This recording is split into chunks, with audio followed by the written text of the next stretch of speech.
You're listening to Passages, a podcast about great quotes, life, and the wisdom of the Bible. And now your hosts, Drew Kaiser, Jason Pulliam, and Tim Layton. Welcome. Thanks for joining us. We are back, and we're here with a very special episode tonight. As promised, we're going to have our special listener request episode.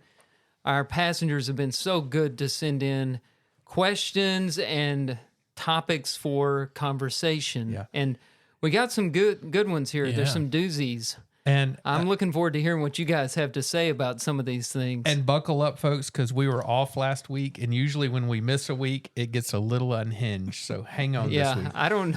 New format. I'm feeling a little rusty Yeah, it's after a little having awkward a week in here. off, but we needed a week to get ready for this special episode. This is a first ever listener request. If it goes well, there might be another.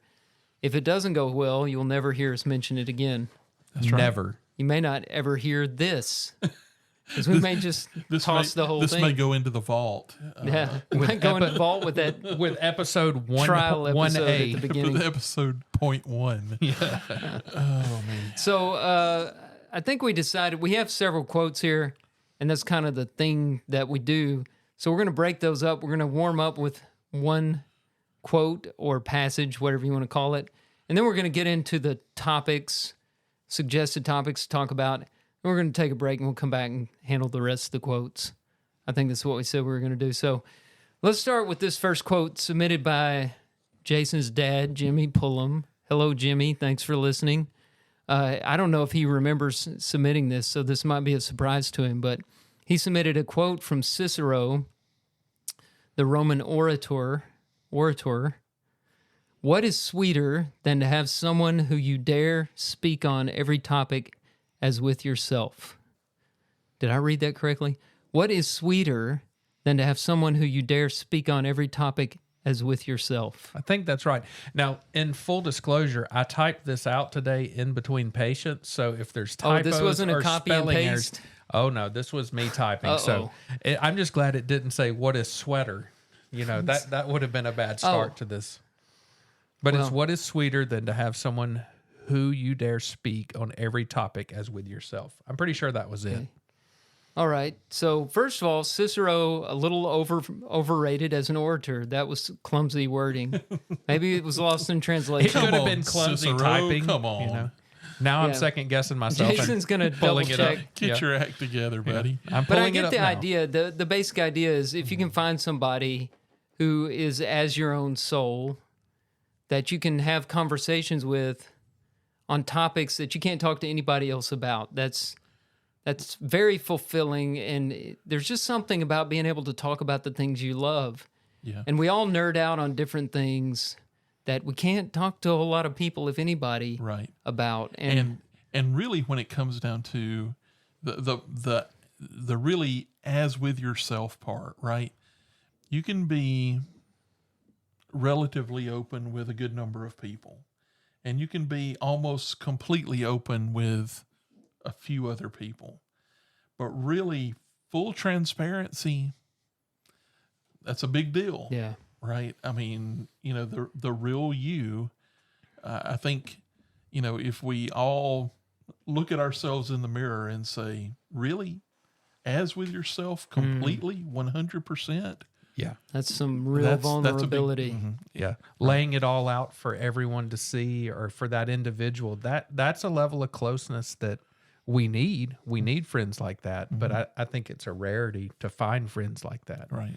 And is I there did check it. something- We're right. Right. Is there something that you're always holding back? Some part of your life, some, you know, some Mask you're right, wearing. some mask you're wearing or something. Right. I think that those things exist with a lot of us, but you know, we talk a lot about striving for transparency, being real, you know, being our true selves. You know, at least, you know, when we've talked about being, you know, our friendship, you know, that's what we're after, right? And you know, because a lot of that, if you can have that relationship with someone, you can truly be accountable to them. That's right. Because if they know, if it's like you're talking to yourself, they know all your stuff. Yep. And Yeah, so, they may not be as easy on you as yourself is. It reminds me of that great definition of a friend in Deuteronomy 13:6, one who is as your own soul. Mm-hmm. I think that's a perfect definition of a friend. And this quote reminded me of that.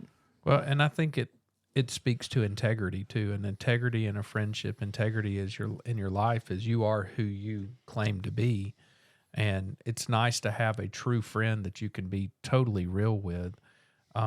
I don't think many of us have that. I feel like I have the luxury of having a few people in my life that kind of know where the skeletons are hidden, and it's freeing because I can have open discussions. When someone asks me, "How are you doing?" I don't have to just put on well, I'm doing great. I'm above ground. I mean, we always say things that are really, I got up this morning, and what we're doing is we're not answering the question as to how we are. And it's nice having people that you can just be totally honest with and say, I'm really not having a great day, and here is why.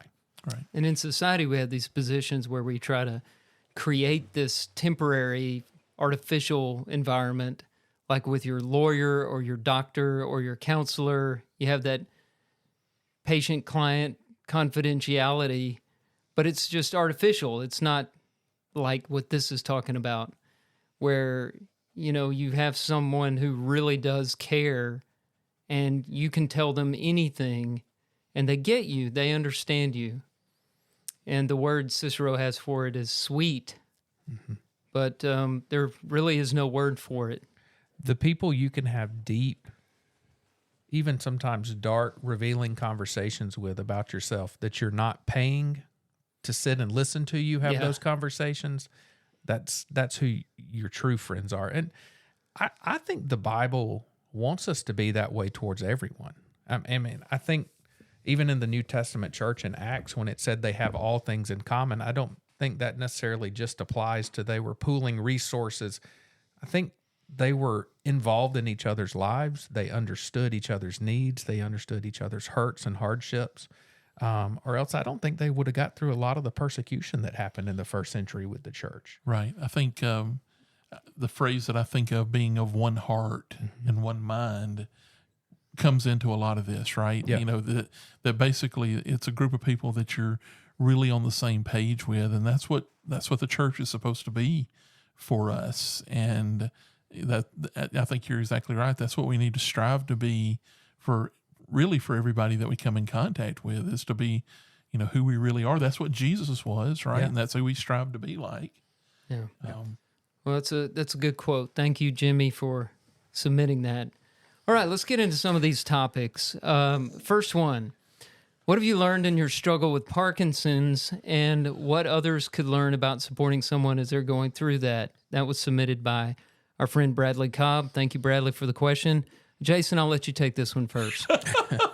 Well, as I was going to say, I've not learned a thing. well, on I the don't side have of being Parkinson's. supporting to someone that's going through that, I can at least speak to being a support to someone going through that. I thought about how to answer this. Oh, I was going to answer. And Okay, I'm go sorry. ahead. I thought you were kidding He around. was I mean, kidding. it's like he's He was talking kidding when he like he's asked got me that. experience about this question or something. No, I'm joking. Go ahead, Drew. Well, I forgot what I was going to say. I thought about this. I was trying to think of something that wasn't cliche or something new that I learned. But the truth is,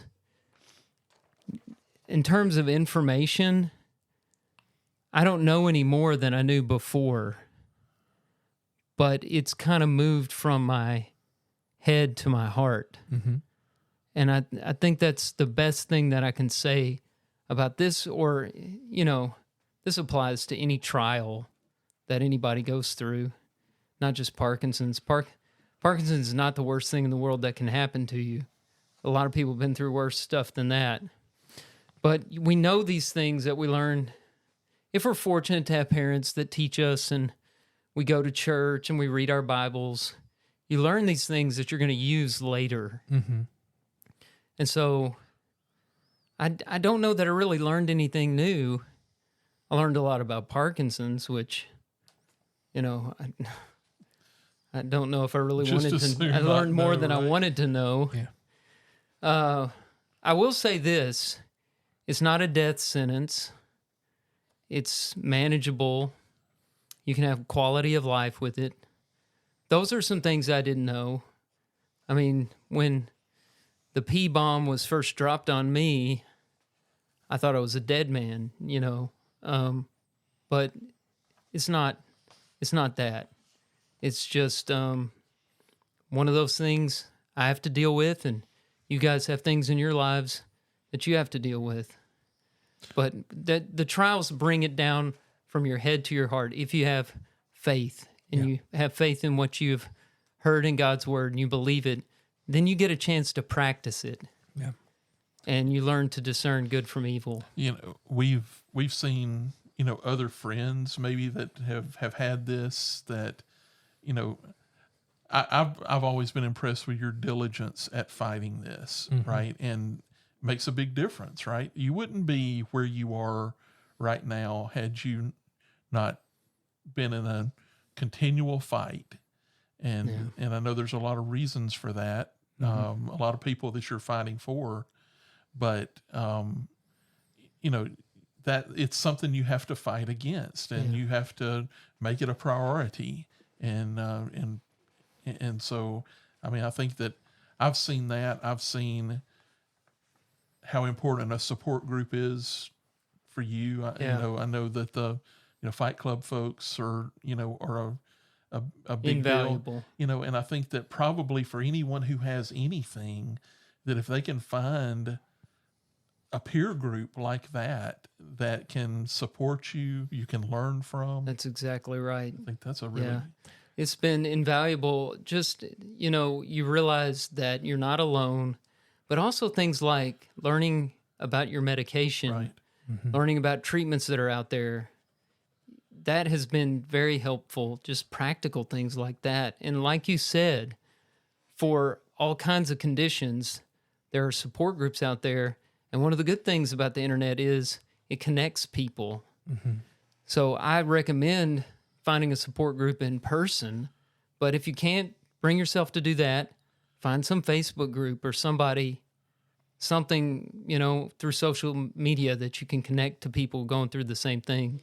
So a question, and it's part of this question that I just want to hear your thoughts on is, so if you're talking to people that are loved ones or family members or friends with somebody with Parkinson's or another chronic illness, what kind of things as someone that suffers from a chronic illness do you want people to know as they try to support you?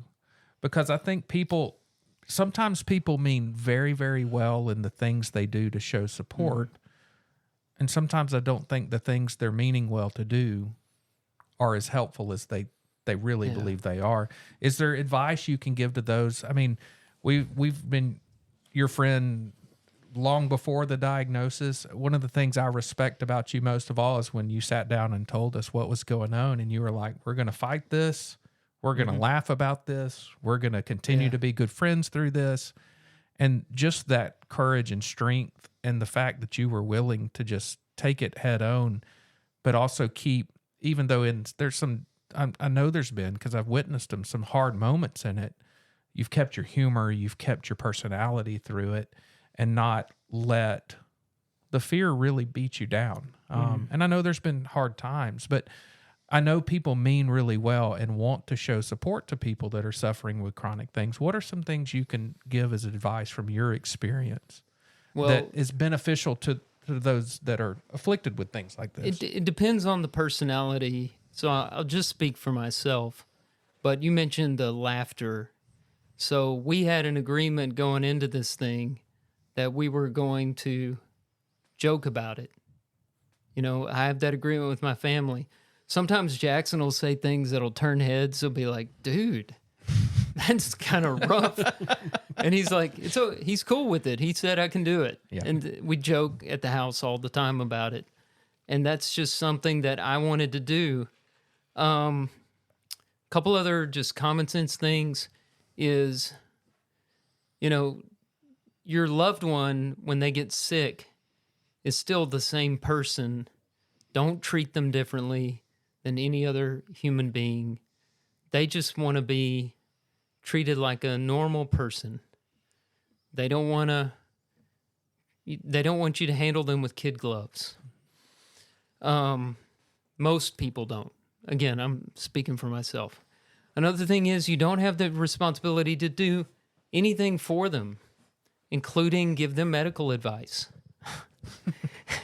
If you're not a doctor and you haven't studied this, you don't have to tell them something you saw on YouTube. If you see somebody smoking weed on YouTube, it does not cure Parkinson's. Right. Look, if marijuana cured Parkinson's, there'd be a lot of people smoking marijuana right now. It's just not a miracle drug. I'm sorry, folks. So you're saying the article I found in Reader's Digest, just keep it in my pocket. Yeah, hold on to that.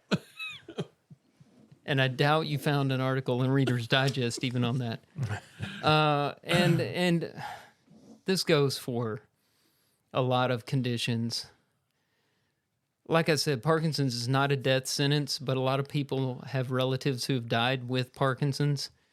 Don't tell somebody that my uncle died from fill in the blank. Right. That's not good. I don't know why people have that. I think they want to tell you that they have a connection, but I've heard that so many times. And even my uncle died with Parkinson's. Right. And even if you tell them that, then don't follow it up with, and it was the most excruciating thing I've ever seen in my life. Please. And it was horrible. I've had somebody, this one guy, I was having lunch with him one time, and he's asking me about it, and I said, it's fine. I'm doing good. And he said, yeah, my stepdad has Parkinson's. I was like, how's he doing? He's like, his body is a total wreck. I was like, oh. Thanks. All right. As you move your left hand under the table. Yeah. What do you think about the number 9 here on the menu? I mean, it was hard to segue out of that. Oh, man. But, there's certain things. Just if your friend gets sick, treat him like you always have and be there for him. And that's the best advice I can give. I love it. Let's move on. I'm going to move to a question that is a little lighter because we've got some that are deeper questions, but let's move to one that lighter. Drew, this one again is focused to you because I was not there. You had an awesome band, which I'd like to let everyone know is our bumper music coming in and out of the show, named Terraplane. I'm proud to say I own the catalog. I don't really own it, but I have the catalog of music stored on my digital devices. The question is, what bands inspired Terraplane, and what other bands, musicians on campus did y'all listen to? And this was submitted by Paul Cobb. Yep. Yeah, the campus would be Fried-Hardeman. That's where I went to college. And I want to interject because it said where y'all went to college. I guess he's talking about Terraplane because I did not go to Fried-Hardeman. Tim did not go to Fried-Hardeman. Yeah, he's talking about the 5 members of the band. I will refrain from speaking and stating where I went so that people will continue to listen to this podcast. Oh, come on. No, I graduated from Lipscomb University. And Tim? And I'm a secular human being. I went to a public university, Jacksonville State. Go Gamecocks. All right. Nothing to be ashamed of. That's a big question. Terraplane, first of all, the name kind of shows our influences because we started out as a blues band, and Terraplane Blues is an old Robert Johnson song. A terraplane was a car from the Depression era. And so we just kind of ripped that we thought it was a cool name that nobody understood, and that's how you come up with a good band name. We had a lot of influences. When I go back and listen to the music now, I realize how much the 90s influenced our music. My brother, Ash, is the lead singer, was the lead singer, and he's an extremely talented songwriter, singer, musician. And so he wrote some great songs. I wrote a few songs. Some of the other band members wrote songs. But we were more like what was going on than we realized. So any of the bands of the grunge era, Pearl Jam, Nirvana, Soundgarden, Alice in Chains, but then a lot of classic rock, Rolling Stones, the Beatles, Stevie Wonder. So the song that brings us in every time is called Cantankerous Woman. And it's, if you listen to Stevie Wonder's I Wish, you can hear the influence. Mm-hmm. There's a lot of Stevie Wonder. Our bass player liked a lot of 50s music. He liked funk music, and he was a great bass player. And then Joel, the other guitarist, he was into Sonic Youth and Nirvana and Velvet Underground, some of that kind of stuff. And Ash was he was really into the Counting Crows back then, and that's where he learned how to write those great lyrics that he wrote. And there's a lot of different influences, but for every song, I could tell you, well, we were mimicking this band or this band. Yeah, you can hear it when you're listening to it. You're like, I know who that was. Yeah, I think it would be neat to do a podcast with Ash sometime and go through one song per episode and just talk about what went into the writing of it, the recording of it, some of the things we remember about it, because every one of those songs has a story. Yeah, but nobody can access them. Mark Crawford, the bass player, he lives in Nashville, and he's actually working to get these songs remixed so that we can put them on a streaming platform. So maybe one of these days we can make it accessible. Well, I have always lived in a bit of envy that you were in a band. I was never cool enough to be in a band, and that's how I got Julie. It's really cool. Really cool. The red guitar. There you go. It's a girl magnet. All right, so another fun question. This was submitted by someone who's anonymous, or someone who I know, but they prefer to remain anonymous. Oh. I don't. If I were to name his name, he would probably hit me upside the head. It's a man. It is. So okay, that's 50%. He says, if you three had another job, what would it be and why? Tim, we'll go to you first since Drew's done most of the talking. Yeah. Okay. I've always thought that I would be an educator. It's sort of in my family blood, and I think I would like to teach advanced math. I think that's what I would really like to teach, but I wouldn't want to teach kids that don't want to learn. So you'd want to be in like a junior college kind of setting. Maybe or a so. fairy tale. A fairy tale. Yeah. Well, you've done the junior college thing. They don't want to learn there either, do they? Right. Yeah. So They're on Pell Grants. Yeah. So maybe I don't want to be a teacher because I think, there have been times like during my career that I had some thoughts about it. Also needed to eat, and I know that, they don't necessarily get their due sometimes when it comes to payday, but yeah, I think that when I think about it, education. Yeah. And my life's not over. You never know what might happen. Yeah, you can do it. I'll go next so Drew can rest his voice because his pipes are sounding a little strained tonight.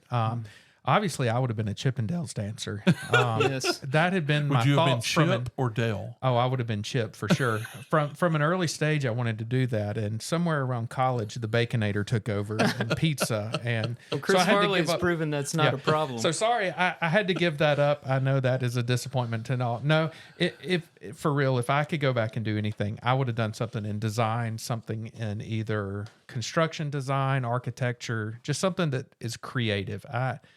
I'm fairly artistic. I love to build. I love to create. I don't like to have plans. I build like custom furniture stuff. I build all kind of things, and I don't like having plans to do it. I like to just start putting it together. That's kind of how I clear my headspace. And I feel like the path I went down is very academic, very not artsy, not design. I basically sit in a dark room and talk to patients all day long. And when I retire at some point in the next 5 to 50 years, I am going to just spend time doing that. I don't know if I'll ever make a living doing it, but it's something I plan on doing. There was a time I wanted to be a firefighter, but again, it requires physical fitness. That's just not really in my wheelhouse at all. Your milieu. Yeah, I can't pull that off, I'm afraid. Drew, how about you? I would be a New York Times #1 bestseller. Oh, that'd be... And I could be if you'll go to Amazon right now and buy Burdens by Drew Kaiser. Hey, it's in hardback Or and riddlecreekpublishing.com. paperback now. We're getting That's close right. to the holiday season. Hardback, paperback, ebook, Yeah. whatever you want. And I encourage it. It's a good book, good read. There's another little project coming out before too long, right? Well, I don't know. I've been trying to get an agent to pick it up. So Okay. I Don't wish hold I your was an breath. agent. I'd pick it up. Yeah. All right. So, do we want to do a more serious question now? I guess. All right. Let's go back up near the top. So, we had a request to talk about empathy, and I'm going to read the exact request. We'll leave this as submitted anonymously. I think that's good. It said, I've struggled with empathy for a long time and realized through therapy what was causing the problem.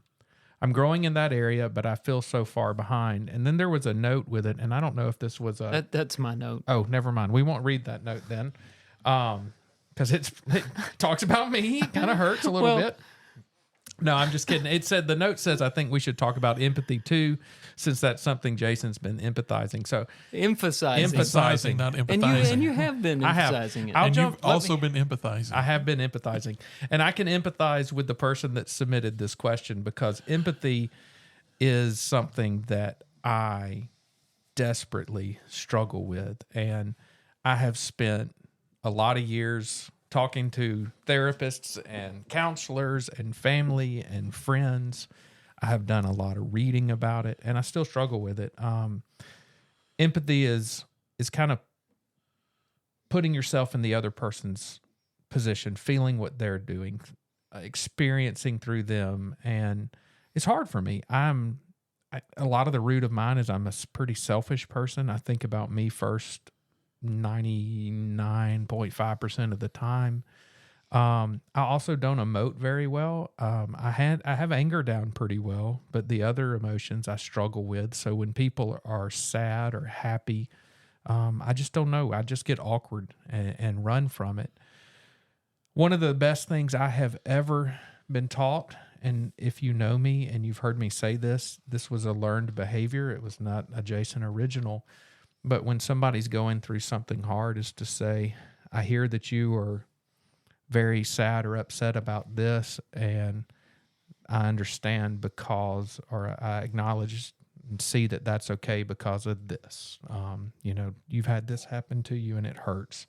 But it's something I struggle with every day. I think there are people in this world that have a gift of empathy. I don't think it's like necessarily a spiritual gift, like a miraculous gift, but I do think it's a God-given talent to show empathy. And those people, we need a lot more of them in the world because this world lacks a lot of empathy. Life experiences have taught me to be a whole lot less judgmental and a whole lot more understanding and kind of people in bad circumstances, because life's put me, I'm not going to say life, it's not life's responsibility. I've put myself in some really tough circumstances and have worked through recovery, have worked through all kind of programs to try to be better on those things. And when you've hurt and when you have hurt yourself and hurt others, you kind of learn how to walk through that struggle, and you learn a little bit more about empathy. But even through my experience, it is a constant battle. And I'll shut up for a minute and let somebody else talk. Well, I think all that is really good. As one of your closest friends, I've never felt like you've been heartless toward me. So either you cover it up really well or you're not as bad as you say you are. That's good I know. to know. Yeah. I would agree with that completely. I've And I would- never felt that you were heartless. Yeah, I was just about to say that I've seen Jason come into the room and see somebody and approach them and say, "Hey, what's going on?" Absolutely. Yeah. And that's empathy, right? Yeah. And so, I agree with Drew's sentiments there, but I appreciate the I work think- that you're doing too. So, Yeah. I think that what we fail to do sometimes is try to understand the other point of view. Mm-hmm. We immediately think about how this affects me and react. And there's something, like you said, there's people that do this well. They first think there must be some reason why that person is being a jerk. There must be some reason why that person's angry. I wonder what's going on at home. I wonder what's happening at their job. And that's empathy. Yeah. And there are people who are just more naturally outward focused, right? They go into a room and they're surveying what all is going on out there.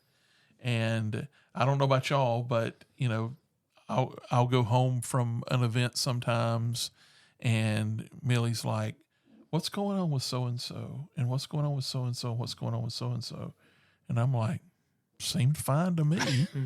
Right. Because, but a lot of that has to do with, are you really, are you just, I'm just, Seems fine to me. Right. Do you think women are naturally better at this? I think they are. I think they are. I think that inherently they are better. I think, there's something real about women's intuition about things. There's something that's really there. And, but I think it's something that, we all need to work on because, we are our brother's keeper, right? Yeah. And, if we're going to help them, we've got to be, they're not just always going to walk up and say, I got a problem, help me. Right. So, we've got to look for signals and talk to people and, look for the keys that something's wrong that someone needs help with. Yeah. Yeah. All right. Let's go to a funny one. I need to laugh. All right. What actor do each of you think you most look like? And then the second follow-up is, what actor would you want to play you in your life story? And this person wanted to remain anonymous as well. Yeah. So probably because they have some ideas or something about it. Yeah, I'd like to hear their answer. Who they think. That's right. Because this is a really tough question. Except for the who do you look like, I have been told, in fact, we have a little girl at church that until she finally got old enough to know that I was not this person, she thought, she called me this actor's name, and that's Josh Gates from Expedition Unknown. Oh, yeah. I have been told I am his doppelganger. I dressed up like him at Halloween one year. But there is a young girl, she's probably, 6 now, 7 maybe, that until she was old enough to realize it was all a joke, every time she saw me, she was like, hey, Josh Gates. There's a movie star in my presence. And she would be like, hey, when are you going to this place or this next and I was told to play along with the game, and I did. But so I guess I look like Josh Gates. That and must if you have been look him up, earth-shattering for her when... It was earth-shattering for me when I looked him up and saw him. I was like, man, he looks kind of old and overweight. And I guess I do too. Well... Joel Henry says that I look like Mike McCarthy, the head coach of the Dallas Cowboys. I can see that. Yeah. So I think there's my doppelganger. He's not an actor, but he's probably going to get fired at the end of this year with the Cowboys. So, but not because of the way he looks. He'll need something to do, right? But he's a pretty famous dude. He could star in my life story. Yeah. I hesitate to tell you guys what I did. Oh no. So did you get AI to generate something? Oh no! So I if it's Scooby Doo, we're in trouble. Yeah, I was Googling, I knew there was some celebrity lookalike app out there, and to my delight or horror, I'm not sure, I saw that ChatGPT you could ask it this question. So I asked, who's my celebrity lookalike, and it said upload your photo. So I uploaded my photo, and it said, I look like Stanley Tucci. Do y'all know who that is? Yeah. You do know it? Yeah. He's bald, of course. Yeah. Well, that's I think a travesty because I see hair right now on top of your head. 3 of them. It's kind of toward the back a little. It is, yeah. It's not... Stanley He's not Tucci. a bad-looking person or anything. I just don't think I look like him, except that we're both follically challenged. He wears glasses. I don't. Let me There's look. some He's similarity clean-shaven. there. I mean, just I facial think you could pull it off. construction. Even In the this- clean beard. Yeah. It's my author pick where Your I'm wearing ears a are coat different. and Yeah, a nice shirt. That one where he's got the similar facial Yeah, hair. I can. Now you Now, have he needs a little much more he needs hair. more hair. Yeah, I mean, or I need less. Maybe I Yeah. need to go for the Stanley Tucci look. I would now, not. The thing about ChatGPT is they justify their decision. So it says, especially with his clean-shaven look and charming smile. Now Thank you. his ears look a little more cattywampus than yours. I would say that. I didn't That's notice- something I and noticed. It says- larger. it And says- definitely He's larger. He's got some radar dishes on him yeah, there. yeah. It says your facial structure, including the shape of your face and the way you carry your facial hair, mirrors his style, particularly from his more recent roles, where he often sports a neat beard and a sophisticated look. Yeah, like that one.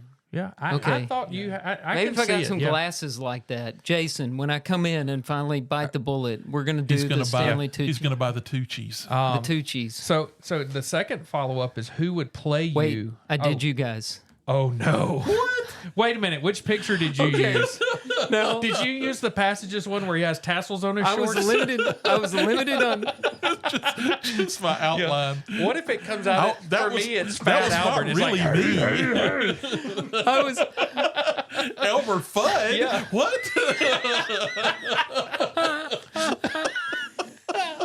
I was limited on pictures. oh no! I went to Facebook. I'm Jason terrified. hasn't been on Facebook in like 15 years. Good. Maybe it'll have me And without so Tim- much gray. Jason, our picture at Well, Superior Grill the first night we went From out. to eat, we were 2001. together. well, one thing I figured out is that none of us takes many pictures of ourselves. That's because Tim, we're there was ugly. only one solo picture of you on Facebook, and it's not straight on. I want boy. to say all this. So Please you're tell next. me it comes out as Elmer Fudd. Okay. Be very quiet. Do you want to know this? Sure. Oh, go Okay, here's ahead. what ChatGPT I got to get my says. phone out so I can look it up.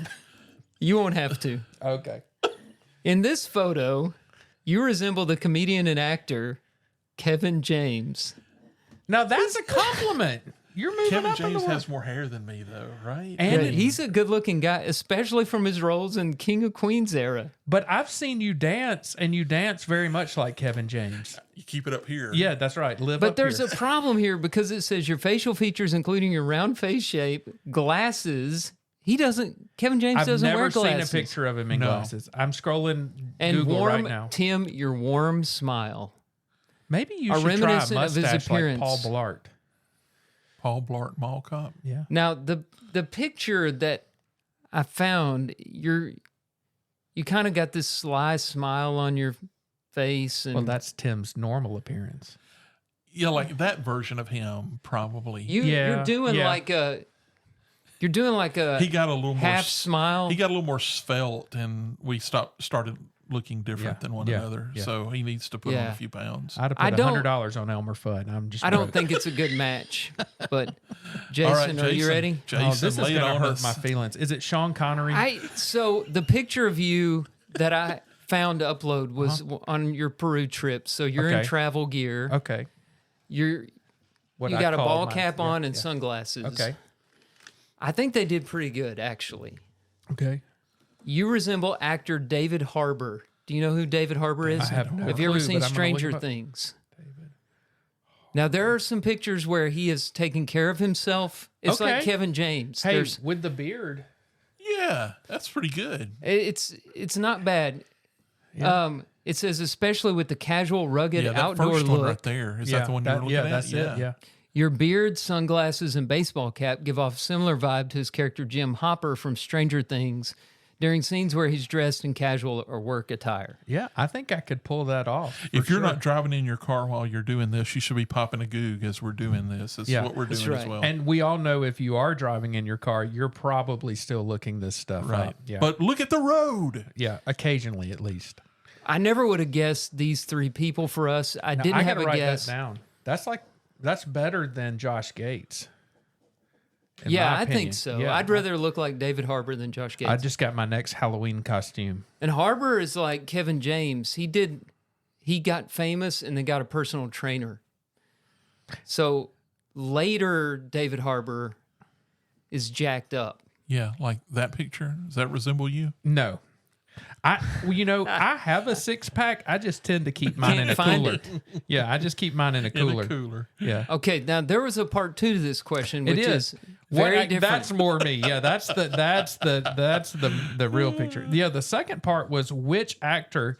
Oh, hang on, I just found a picture I was going to show y'all. Our viewers can't see this, but you know the show King of Queens. Yes, Okay, not King of Queens. we've been talking about it. No, yeah. not King of Queens. What's the cartoon with the guy Family Guy or Texas? something? No? It's American. this guy. King of the Hill. King of the Hill. There we go. King of the Hill. So I threw on every now and again. I go with the little tank top. I'm not going to go by its name underneath, and then I did a little work, and I've decided that this is who I look like.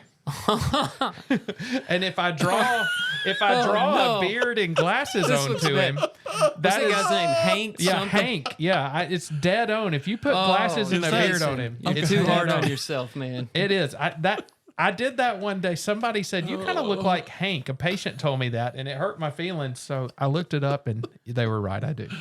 Wow. Okay, so which funny. actor would you have play you if they were making a biopic about your life? Obviously, for me, it's Samuel L. Jackson. Obviously. I would have picked He him. is yeah. a cool guy. He's bald. You tough, talk just like him. You know, I don't know. I don't know who I would have play me. I guess David Harbour or Uncle Joey from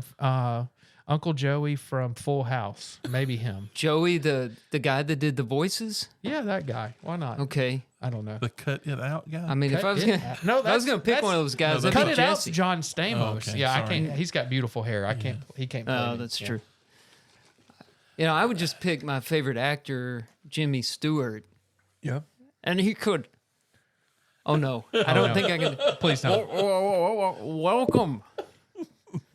I can't do it, Jimmy We'll Stewart cut or that part out, anybody else. folks. We want to apologize. Well, Oh, we're back Mary. from that cut. Mary. All right, I've got to pick somebody right quick. Yeah. I've got to think of somebody. Were you just now thinking about this? Yeah, I really am. I'll take Jim Carrey. Oh yeah. Yeah, he can make his face look like anything, so he Yeah, can right. do That's So that. he'd look Yeah. just like me. Yeah. I saw Yeah. it. It was green one time in a movie. All right. Do an impersonation of Jim Carrey doing you. Let me show you something. That was reached pretty good. deep into the archives. That's a deep cut. That is way back in there. Yeah. Let's see here. Let's jump into a serious question. Then I think we're going to get into my favorite question. Here's the serious one. In heaven, what emotions will we have, if any? And this is someone submitted by someone who prefers to remain anonymous. Well, we just sang everybody will be happy over there. Yeah.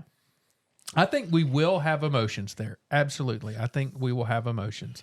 I think we're made in God's image. We're emotional beings here. I think we'll have emotions there.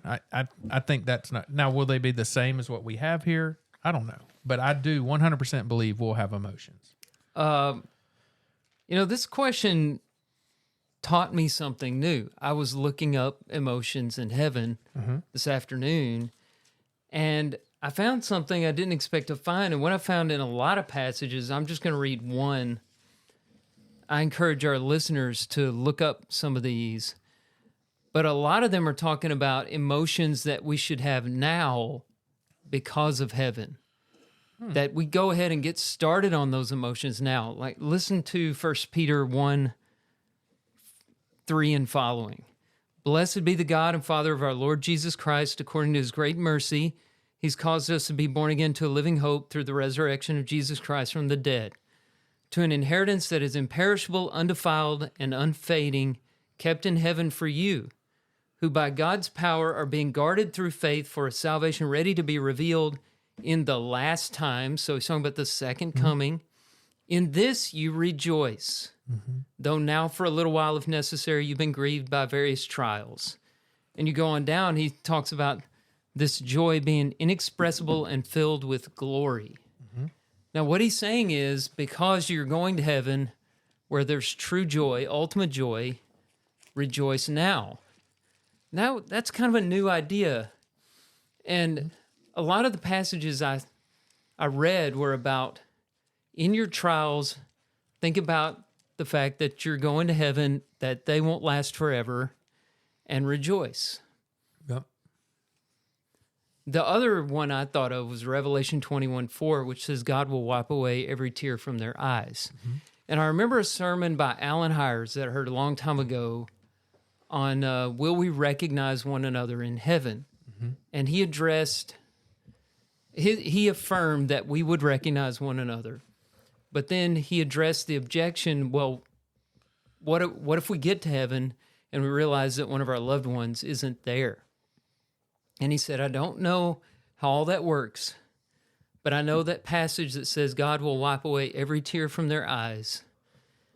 And maybe there will be that moment where you realize somebody's not there, but God will take that pain away. Mm-hmm. And he said, I don't know how he does it, but he will. Yep. Well, and I think, so tonight we had a singing night, and, we sung the song, No Tears Up There, No Tears in Heaven. And I think it's rooted in that passage you just read. But I like that version, the way what you read there in Revelation, that he'll wipe away our tears. People cry when they're extremely happy. People cry when they're overwhelmed by gracious, wonderful gifts. We're going to be in the presence of God.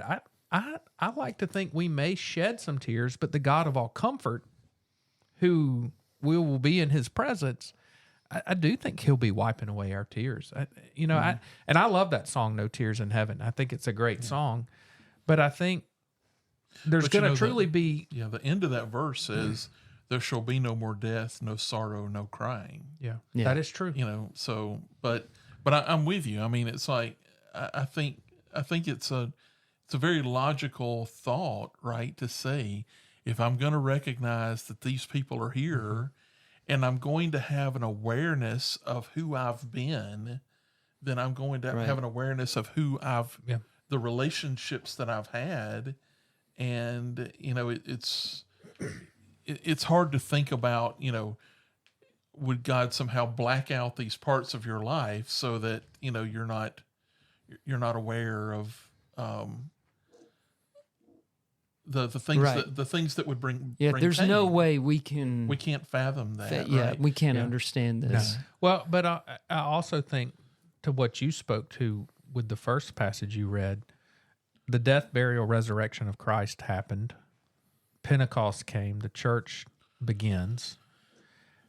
The kingdom of God is present and active now, right? It's not something that's going to come in the future. We're living in the kingdom of God, and the kingdom of God is going to be the kingdom of God here, and it's going to be the kingdom of God in heaven. Mm-hmm. And I think if we're living in that kingdom here in the now, in reality, and we have emotions, we're going to obviously, I think, 100% have them when we get there.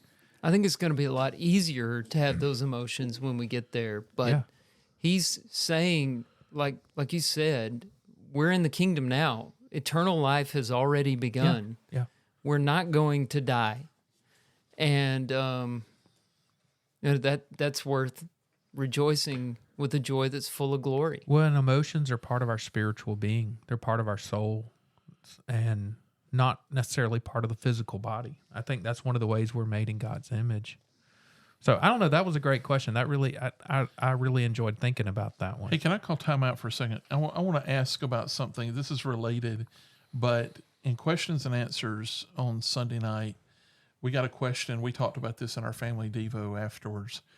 Your question was about the recognition of those that are in paradise, of what's going on in the world now. Mm-hmm. And it was, I'll tell you, it was one of those like mind blown moments for me, right? In relation to what you said, because, one of the greatest regrets that I have, is, this is a personal regret from me being here on earth right now, but that my mom and dad never got to meet Jonathan here on earth. Yeah. Right. And I look forward to the day when they can.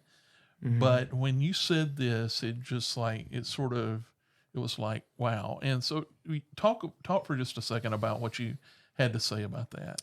Well, I went back, Jason, you're a scholar of the book of Ecclesiastes. I went back to Ecclesiastes, which said the dead know nothing. Yeah. And it doesn't mean they're unconscious or in a sleep state. They don't know what's going on under the sun. Yeah. But that doesn't mean they haven't retained their consciousness or their memories and their knowledge of the world still spinning around and wars still going on and people still going through illness and death and all the earth things that they experienced when they were here. And there's an awareness there. And I went to Revelation 6:9-11, where people who had been martyred are in that Hadean realm, in their spiritual state, asking the Lord, how long until you avenge us? And he told them to wait a little longer until the full number of those persecuted is complete, which tells me that there will be concern. Now, we're getting in the weeds here, but this is prior to Judgment Day and prior to heaven, before the destruction of the earth, when they're in spirit bodies before the resurrection. So they're aware of injustice continuing to go on. When Christ comes back, he's going to put an end to all injustice. The earth will be destroyed. There will be a new heaven and a new earth where the righteous will live, and everything will be put right. Mm-hmm. Are these the things that you were thinking of? Yeah, the thing that you were talking about, the fact that, when they ask how long will this continue to go on, there was some level of awareness, right? Of what's going on in the world now. What that is, we don't know. But they're also in a place of paradise, right? So there's a lot of things going on in the world that I don't believe they would be burdened with, right? Yes, but I think your parents, to go to your example, right? I believe your parents are aware. Like, I could see your mother telling your father about your marriage, and maybe they're discussing, I wonder if he has children. And, so if they're in a state where they can converse, is there somebody who's gone in the last 15 years that could say, hey, I don't know. Now that's I haven't thought about that. But that's a very interesting thought. When you talk about this topic, though, I also think about the story that Christ tells of the rich man and Lazarus. I mean, the rich man is on the other side of, Lazarus is in Abraham's bosom. He's in paradise. Lazarus is, it says he is in, I think it says he's in agony. Not Lazarus. Not Lazarus. The rich man is in agony. Yeah, he's in agony. Yeah. And the rich man says, and it's in Luke 16 if you want to look it up, but the rich man says, where is it? He says, then I beg you, Father, that you send him to my father's house. He's asking to send Lazarus to his father's house. Then I beg you, Father, that you send him to my father's house, for I have 5 brothers, in order that he may warn them, so they will not also come to this place of torment. He's speaking to Abraham in this story, and there's obvious some awareness of what's going on earth, because he's like, hey, my brothers are lost. Can you send somebody to warn them? And, the response there is kind of, it's harsh, but it's true. They have Moses and the prophets. Let them hear them. They've got the written word. That's all they need. I don't know. I believe there is a conscious, at least some level of awareness in paradise, in heaven, of and what's going on here. There's discourse between the people who are there. Mm-hmm. And so... Yeah, I just think that's an example of it. And something you said in that questions and answers thing, too, is that when we our physical bodies die, time no longer has any meaning to us, right? So what is eternity? What is a day? What is 1,000 years? I don't think it's you die and you just lie there in this darkness and you're aware of what's going on. I think it's kind of like secondhand ticking off. Yeah, it's just not that way. A friend of mine said, what do you think Abel's up there saying enough already. Yeah, I've been waiting here the longest. But I think that just I've been here when this place was empty. yeah. I was number You people one. think you've been here a long time. I was here first. All right, let's go to my favorite question that was submitted, and I know we're running long on this, folks. Bear with us; we're having fun. What are your criteria for tipping? Does the server inherently deserve a tip just because they took your order and brought it out? In parentheses, even if they then ignore you for 30 minutes until you flag them down to get the bill. I will not say who submitted this question. I know, but I will not say it to protect their innocence. What do you think about tipping, guys? Let's start with what tips used to be. Okay. A tip used to be a way to show Gratitude. right. You've done a great job. Another word for it is gratuity. Yeah. And so it was a little extra that you'd give them because they did such a good job. That's and the right. better job they did, the more that you would give them. That That's was the right. idea.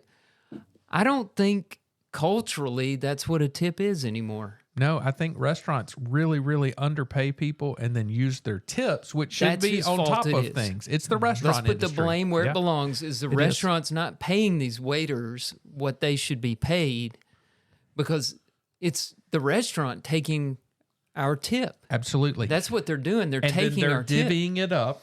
Most of the time, they're divvying up a portion of that amongst the staff, and they're making up their wages. So one of the nice things about, and I know we've all traveled internationally, we're one of the few countries that really do a lot with tipping. You go to South America and you leave a tip, they're like, you forgot to get your money off the table. Tipping is one of those things. In Peru, they don't tip. I don't know how do they do in Russia. I've never been there. You have to tip somebody to go to the bathroom in Russia. Well, you got to pay for toilet paper in Peru, but I don't consider that a tip. I consider that a necessary fee. Yeah. But I think we have got to a point where the way restaurants run their businesses now, it almost forces you to feel guilty about not leaving a tip. But I think tipping's still important. When we went through COVID, things sort of changed also because, the table service aspect of this, which is what, typically you think of, here's what I'm tipping you for. It's because you gave me such great service. You always, you checked on me. You kept things, moving along. Yeah, that's right. And so I had a good experience here. And then it was like, all of a sudden there was more of an expectation that because I grabbed a bag that has your food in it and I handed it to you, I still need that same kind of tip. That's right. Again, because of, I think that still the model that the restaurant was working with was still in effect there, which is there's some of this staff or all of them who are being grossly underpaid, and they're asking you To pay make the up the pay the difference. price we ask you to, but also make up the difference. And I've seen people say, "Hey, if I'm standing up, I'm not." If I'm standing up when I order, I'm not tipping. Or if I'm just picking up food, I'm not tipping. And And I the don't know. technology has changed too. Where they flip that around. It's going to ask you a few questions, Right. and you're like, Oh, okay, and so it right in front of stresses you, you out. It's Yeah. like double the bill, half the 50%, 25%, or another amount. You stinking cheapskate. And then Right, there is yeah, the little exactly. tiny print that says no tip that I'm always afraid if I hit, there's going to be a buzzer going off. It's going to be like the blue light This special guy, at this Kmart. guy, this guy. No tip, no tip, no tip. So I do, so local eateries. There's a sandwich shop in Leeds. I eat at every Thursday. I like to tip well there because it's a local business. I've known these people. I want small local businesses to survive. And I'm a regular customer. It's cool to walk in and them go, "Do you want your normal?" And say, "Absolutely." I don't order. I sit down and my food shows up, and then I get the bill. you're getting service. I'm getting a great service. They keep the glass they keep the glass filled up. They get me my to-go drink. They know my routine. They know what I like. And so I'm willing to give a great tip there. Some other places where you get awful service, you almost feel compelled to still tip, but it's not going to be as good. But the one that really aggravates me, is when there's a group and they force a tip on you. Now that's a Yeah. party of 8 or more. We're gonna take 18%, and it's like you don't get a choice in this, and that spits in the face of what the idea of a tip, at least Yeah, in my it does. mind, should be. It does. Yeah. And what does the word complimentary mean? I mean, I am so confused by valet parking. Complimentary valet parking. All right. To me, that word means free, Yeah. All right. but why am I palming a 5 spot to this guy? And is everybody else doing this? Or, I mean, what am I supposed to do in valet parking situations? Yeah. I hate it I do because too. Yeah, except I I never don't have know a what to do. 5 spot, right? No, it's a it, 20 or nothing. Yeah. Right. I mean, likely when it comes to bills, it's nothing in my wallet. So Yeah. unless they've got one of those iPads, Oh, and I bet they can find one. I'm sure they can, yeah. no doubt. Yeah. I go to a complimentary breakfast at a motel I'm staying at. I'm not paying You're not for that leaving a breakfast. tip. I'm not leaving a tip. And if it says complimentary on the sign, So you guys don't think valet parking expects a tip? oh, I think, think they they do. expect a tip. I think I they don't do. know that they always get one from this cheapskate. Yeah. Yeah. And I'm not necessarily consistent here. Sometimes it might have to do with my mood for the day or something, I think. Well, and I as always, well, I right? always You know, assume they've but- taken my charger out of my truck because I can't ever find the charging cord after a valet. So, Yeah. I mean, they get their It's tip them. that way. The one place that I will tip, even though I'm getting a bag from them and nothing else, Roll's Mexican Yeah. Restaurant. Yes. Now that you Because- always leave a good tip. It's a because, local listen, restaurant. It's a local restaurant. When I call him on the phone, he knows that I'm Stan right. and that Even though your and- name is Tim, Exactly. and if he listens, the truth is out. and he if he listens to this, he's going to look at me really funny the next Yeah. time. But hey, I went in there the other day, and that guy's so good with service. He said, let me get your bag. You know, I'm filling out my stuff or whatever. And he says, you want a drink? And I'm like, sure, I'll take an iced tea or whatever. You know, he sends me off with a tea. He takes care of Stan. And that's the small local right. businesses, Right. and so those he places gets deserve he a gets great tip. even though I'm not sitting down in there. So, Absolutely, 100%. Okay, so let's rapid fire these last couple of questions because they all are on the same thing. okay. Coke versus Pepsi versus RC Colas. Coke. Diet Mountain Dew. Diet Dr. Pepper is my drink. Yeah, and many of them. I'm on my third one since I got home from work tonight. I hate to admit. Which brand of root beer? Barks, Mug, Dad's versus etc. Who drinks root beer? I don't. I don't drink root I beer. don't like the taste of root beer. Yeah. You need to move into the 21st century. I think it's time to get away from root beer. Dr. Pepper better than all colas. Diet Dr. Pepper absolutely better than all colas. Dr. Pepper tastes like cough medicine to me. Well, it's great cough medicine.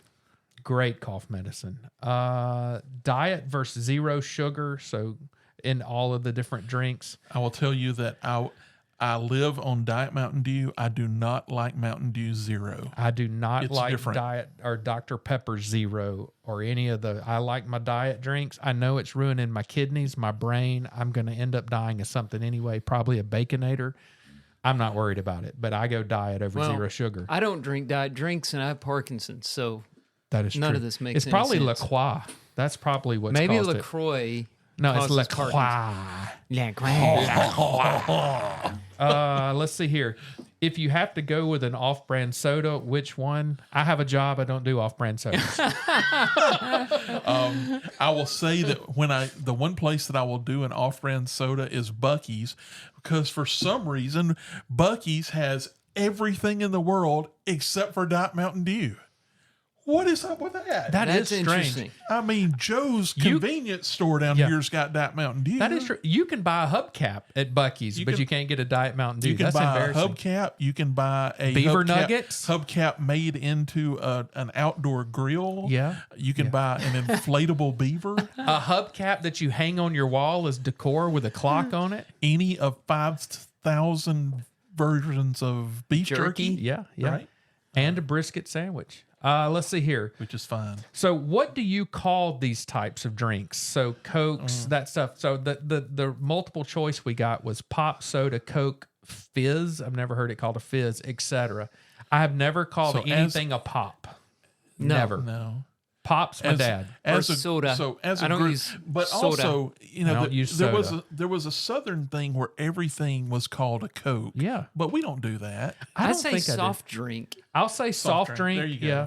Soft I'm going to drink. get a soft drink. I agree. I say I'm that not even- probably I'm the not, most. Not I even don't call do things soda. Coke. And generally, I say I'm just going to go get a Diet Dr. Pepper. Or you Yeah, call yeah, it what it out by is. name. Yeah. But I think soda and pop, I think other than Soda Popinski from the old Mike Tyson's Punch Out, I don't think I've ever used that term. I want to know who uses fizz. That's an interesting one. It's got to be from up north or from We'll England. have to ask or, Nathan about that. I have no some clue. Yeah. European something. stuff. And then the last one in this group, fountain, can, small bottle, or 2-liter bottle. I'm a fountain drink guy. There is nothing better than a McDonald's or a Chick-fil-A fountain drink. They're like the two that best in the world. Crisp Oh, yeah. sound of opening a can. I like cans. But you like the aluminum taste. It changes the taste 100%. I don't You don't notice it. notice it. It's probably the Parkinson's. I It drink them, probably is, to be honest with you. I drink them in all forms. Oh, yeah. But I think I have to go fountain. I love the fountain drink. If I had to go next, it's the smaller, like the 20-ounce bottles. They're usually pretty good. You know, if you can get something in a glass bottle. Oh, that's I mean that only that's if you primo, put but peanuts down in the bottom of it, though. talk That's to the me. way you have to do it. Talk to me, Oh, brother. I agree with you on glass bottle. Yeah, glass bottle. That's number one. A really, really cold glass bottle. There's nothing better. Well, I think that's all the questions. Let's take a break, and we'll be back to talk about a couple of quotes.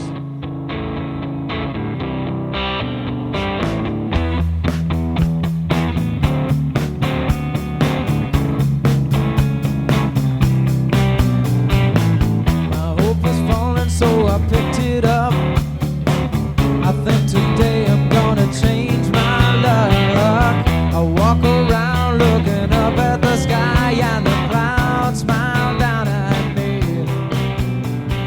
Welcome back. We promise we're going to finish this episode eventually. Just give us a couple more hours and we'll get it done.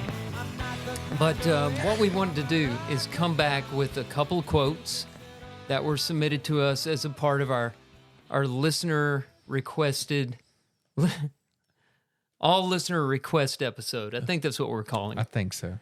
So this next one was submitted by our friend and faithful passenger, Janet Wilson.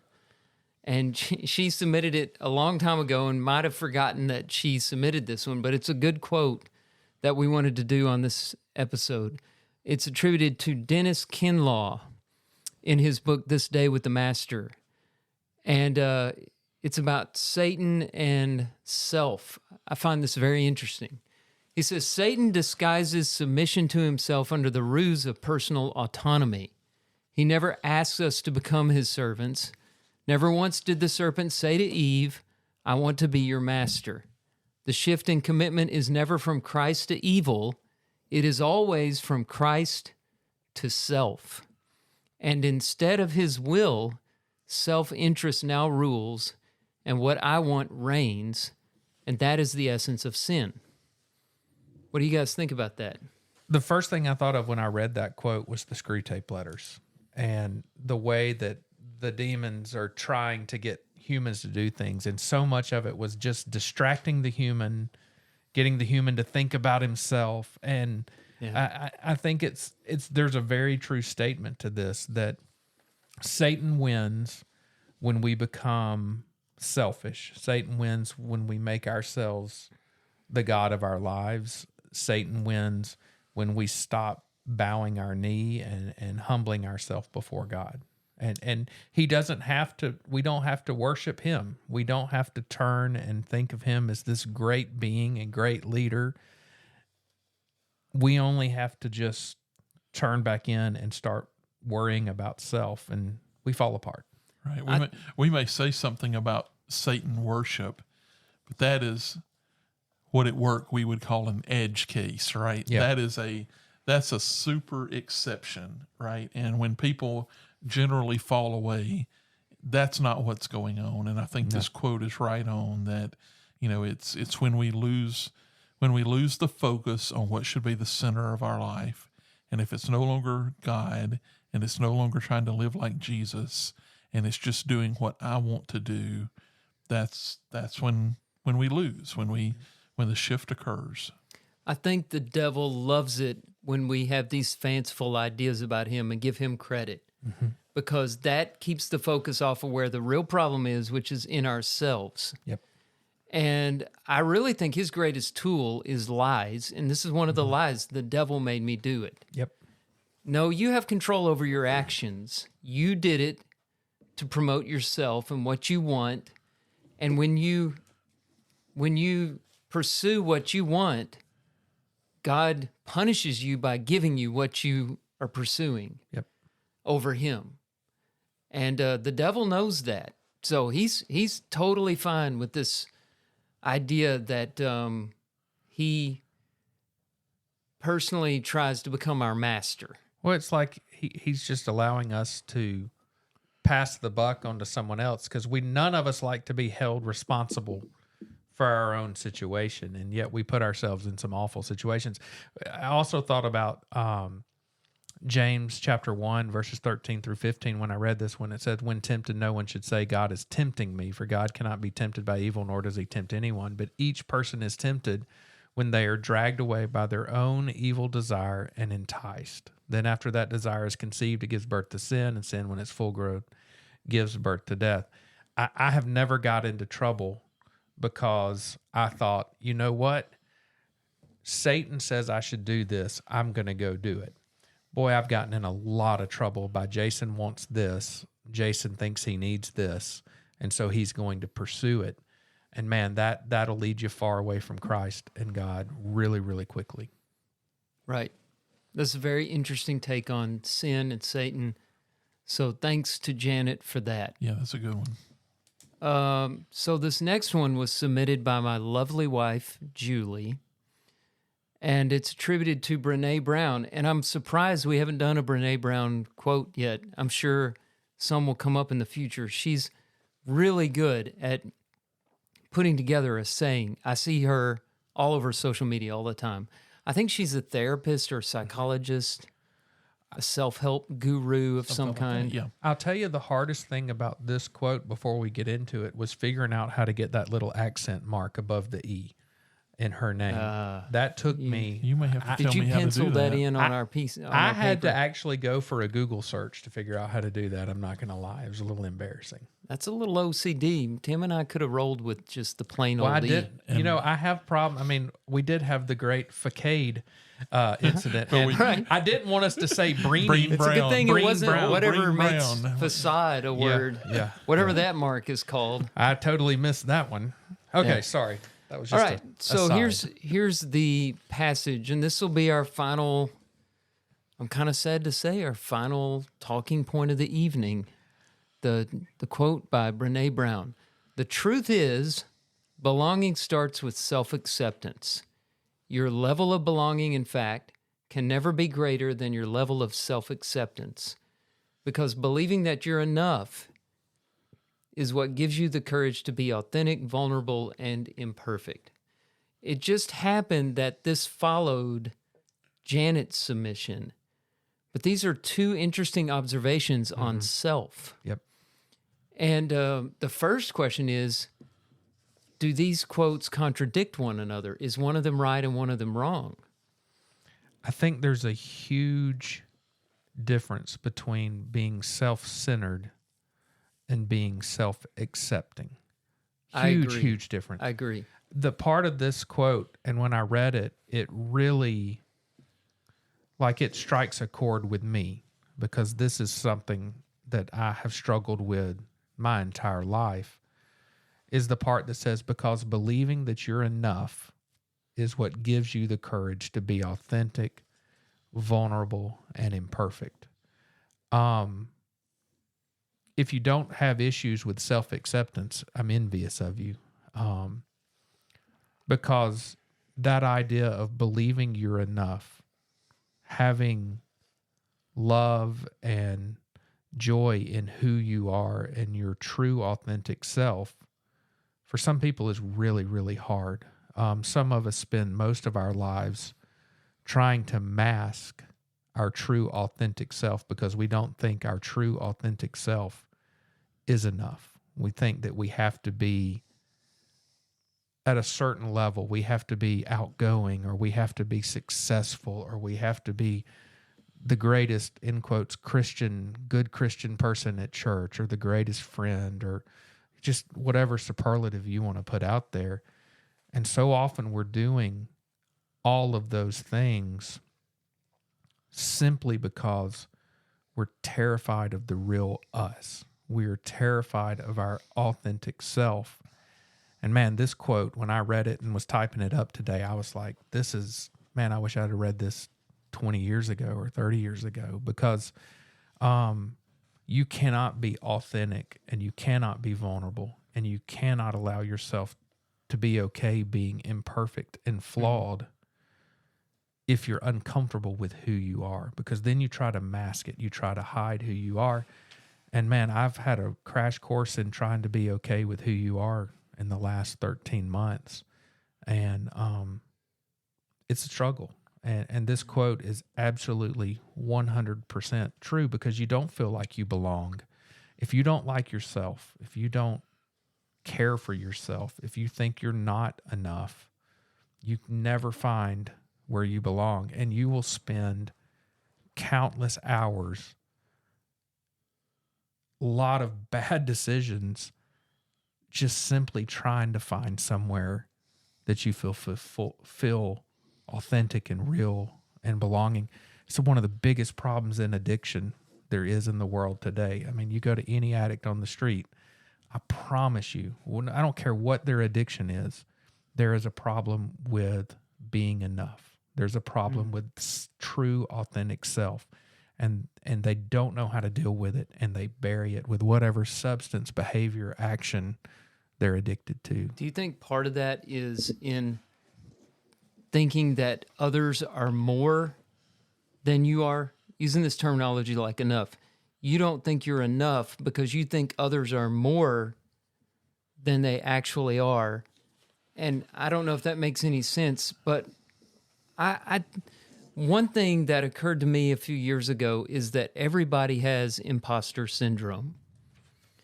Have y'all heard of that phrase? Everybody thinks, I shouldn't be here. I don't have the right to be doing this. Like even people that have been doing the same job for a long time, they deal with this imposter syndrome. But on the outside, they look like they've got it all together. And then sometimes people who struggle with self-acceptance, they compare themselves to that outer shell they're seeing, which probably contains another person who's quaking in fear about life, and they don't think they're enough. And it's all illusion. Another thing I want to say is one of the things that makes Brene Brown so good is she can pack so much into just a few sentences. I mean, what's the key word to this? Right. Is it belonging? Is it self-acceptance? See, I think it could be courage, because I think what she's talking about really is courage. Yeah, I think what stands out to me in all of this is belonging, because I think everybody in the world wants to belong. Yeah, that's true. They true. want to belong to something. I need to fit somewhere. It's like the Cheers song. You want to go where everybody knows your name. Right. I mean, you want to feel like I've got a place somewhere. And there are people who struggle mightily at not feeling that they can ever find that place where they fit. And I think that this is, I think, there's a lot of truth in the things said here that you've got to get comfortable with yourself. And hey, that's a lot in a few words, right? Yeah. And what she's saying, getting back to those people that struggle so much, they think the problem is the other people. I don't belong anywhere because nobody's nice, nobody cares, nobody looks at me the way that I really. And she's saying, nope, it's you. Yeah. They accept you probably more than you accept yourself. You have got to be comfortable with who you are and accept who you are, and that you're not going to be those other people. You're special just the way you are.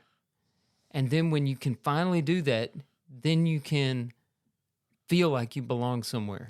But I think some of it too is some people just don't see the worth and the value in themselves. And I think some of that comes from, I don't know, life experience, the things that were around you, the people you were around throughout life. And it's not always a comparison to others. Sometimes it's just I am worthless. I'm not as good. I have this secret thing, or I have this awful thing in my life that I can't tell anybody about. And if they really knew me, this is the biggest fear that I think people that struggle with acceptance has, is that if you really knew me, if you really knew who I was, you would not love me. You would not accept me. So I can't be vulnerable. I can't be real. I can't be genuine. I can't be authentic, because if you truly knew me, you'd run from me. And through what I've been through in my life in recent years, I have had the hard lesson, and it's been a blessing. I can honestly say, in some ways, it's been a blessing. You two know my where the skeletons are buried. You know everything about me. I have no secrets from you two. And I can honestly say that y'all didn't run. You didn't disappear. You didn't drop me as a friend. You held me, and you loved me, and you still accepted me. And you gave me worth. You gave me authenticity. You gave me vulnerability. You allowed me to be imperfect. And in that, I have found a level of peace I've never had. I love, this is, I think this goes along with what we're talking about. I have it on me. I have it tattooed on me for those of you who want to know, but it comes from this line. It says, generally by the time you are real, most of your hair has been loved off and your eyes drop out and you get loose in the joints and very shabby. But these things don't matter at all, because once you are real, you can't be ugly except to the people who don't understand. I have that last part tattooed on me. I was like, because, you got that whole thing tattooed on you. No, Where in the world is it? I just have the last part, but because these things don't matter at all, because once you are real, you can't be ugly except to the people who don't understand. And that's the thing, is we don't know how to be real, and we hide that, and we're all ugly. We all have bumps and bruises. You have different problems than I do. You have different problems than I do. But deep down, they're all the same, and we just want a place to belong. Right. And until we're willing to be self-aware and willing to be our authentic self, you truly can't find that belonging. Let me talk a little bit about the others piece of this, right? Because this is very self-focused, as it should be. We all have to start with ourself. Mm-hmm. And what you may find sometime, right, is you may think, I know where I should belong. It's a piece that's shaped just like this, and it's right in the middle of these 14 people. Yep. That's where I belong. Yep. And sometimes you may need to work on yourself and accepting yourself and who you are and the relationships that you have with others, and and believe me, I know that this is a big mouthful, but get comfortable with who you are.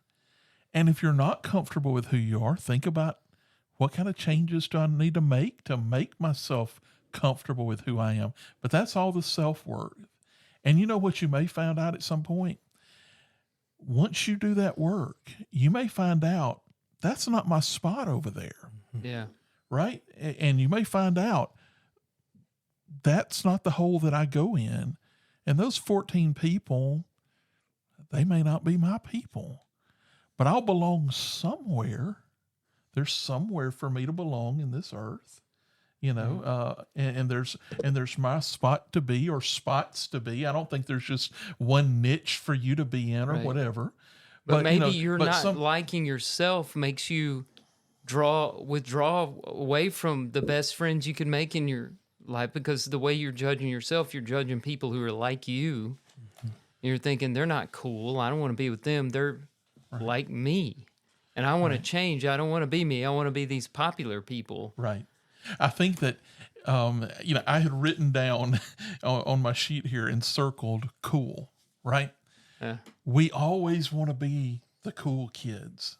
And it's like, who's cool? What's Right. that even mean? Right? We're all just people. And the more that we can get comfortable with ourselves, for one thing, it makes us, it helps us to fit in places, because if we're not comfortable with ourselves, what are we doing? We're putting on a show. That's right. And we never can be real, and that comes off all kinds of, challenging ways, and it doesn't help us be effective in the world. Real, people who we see, and you can sense that person's comfortable in their skin. They're who they are, and they can, and they fit in a lot of places. But I think it is important to realize that it's not, if I just go back and fix myself, that group of cool kids that I feel like I need to be part of, then I can finally be part of those. Because you know what? Kids that are 14, 24, 34, 44, 54, 64, and 104 struggle with that same thing, right? It's like, I want to fit in this place.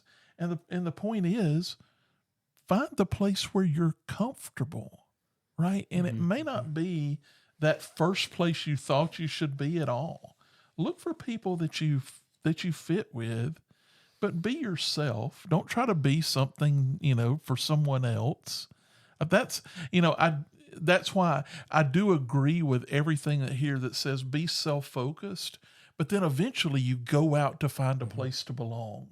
And the answer is not all your initial dream of, and then I'll be a cool kid. Yeah. What's cool anyway, right? Go into the world and be yourself. Find people who love you and want to engage with you for being yourself. Those are your cool people. Find the people that line up with what our first quote tonight that we started with says. Somebody that you can talk to as if you're talking with yourself. Yeah. That brings it around full circle. And, just for what it's worth, Jason, Tim and I never thought for a moment about running away. I mean, that just never, not for a second. Nope. Oh, I know. I know that now. I sure didn't know it before. And that's And I wish people out there would look at their just support be group. vulnerable. Just be open. And if somebody runs away from you when you're trying to get at the root of your problems and you're trying to find healing and forgiveness, then they're not your support group. And if you're struggling, And there are with people out there who can be your support group. and if you're struggling with something and you're burying it deep and it's eating your soul, find somebody to talk to. Heck, come talk to me. I'll be open with you about anything you want to talk about. But don't keep trying to find acceptance and trying to find some way to, I don't know, make yourself be something you're not, just to hide what you feel so poorly about yourself. Because I learned from my experience, it's a miserable way to live life. I wasted a lot of years worrying about that kind of stuff, and only now am I truly starting to find some peace and happiness. And it took my world being rocked and learning to be authentic and vulnerable and being okay, saying, you know what, I'm imperfect. Hey, let's talk about one other thing here before we close, and that's this idea of self-acceptance, right?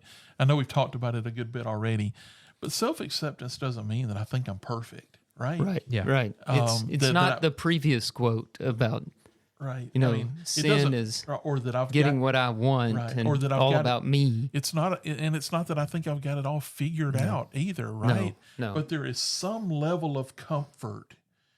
It's like I'm comfortable with who I am, right? And that may be, and it should be, and I'm a work in progress. Yeah. Right. I'm trying to be better than I am right now. In a lot of ways, it's the opposite of pride or making yourself God, because when you accept yourself, that includes accepting that you're not the most important person in the world. Right. It takes a great deal of humility to accept yourself. I think a lot of people who don't feel like they're enough are trying to be the center of everybody's world. And that's why they don't feel like they're enough. And it's pride. So it's self-acceptance is really, it's humility. You're like, okay, I'm not the greatest person in the world. I'm not perfect. I don't have to be, and I'm not, and I never will be. And it's okay that I'm not perfect because Christ was. Right. I mean, He's the one that that's everything's the ultimate about. reason. Yeah, I mean, I'm okay with not being okay because I have a loving Savior that was perfect, went and died to take on my sins because I couldn't pay that price for him, and I'm valuable enough that He did that, and that's part of kind of waking up to your value and understanding your worth. I have a God, so I don't have to be one. That's exactly right. Yeah. And some of it is I can see myself clearly, and so I can assess. You know, in this quote even says that, right? That I'm authentic, vulnerable, and imperfect. You know, I'm not trying to make myself out to be something that I'm not. You know, I understand. I have the courage to be those things. That's right. Yeah. That's right. Yeah. Great quotes, great submissions, great feedback. We had to ask for it for a while, but you guys came through for us. Absolutely. I appreciate it. It was a lot of fun. Now we know lengthy that episode. there are other passengers out there who I'm sure have not had the questions courage. and have some quotes for us. But now that Brene Brown has spoken, you need to accept that your feedback is important. Well, and it's you- fun for us. Sometimes trying to find something to bring is tough. It was The well is not full every week. No, I Right. This really kinda gave enjoyed us a having these vacation. questions. Yeah, Yeah. I mean, it was good. I agree. I hope it's well received. If it is, we'll do this again. We might get in a pattern here of every Few this, weeks. 30 Yeah. episode 38 every 38 episodes. Let's just make it to 40 first. Yeah. Let's get Yeah, to let's see 40 if we can get that episodes far. first. Yeah. But every once in a while we'll do this again because it was a lot of fun for us, and hopefully it was for you. Thank you for listening. Check us out and tell your friends about us, and stay tuned. There's more coming week after week. Follow us on Instagram at passages_podcast. And join us next time on Passages.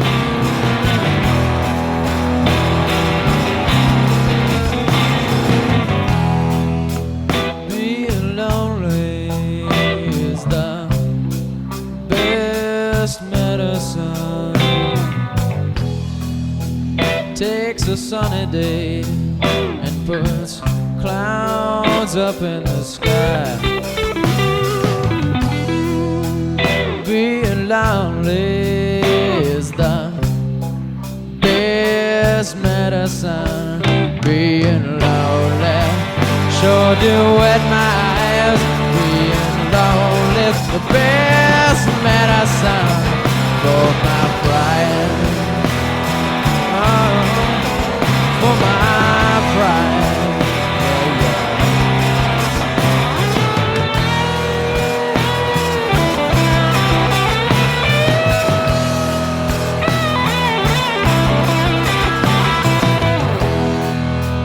Took a shot now when you said you're just a friend, yeah. I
try to wait it out.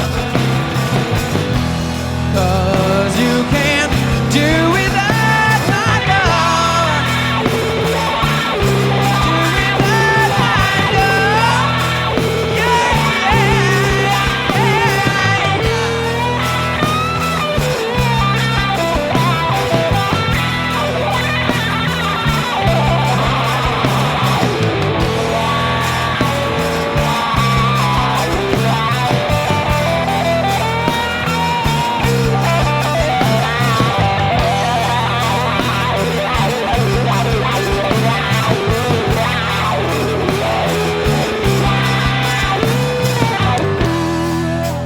being lonely is the best medicine.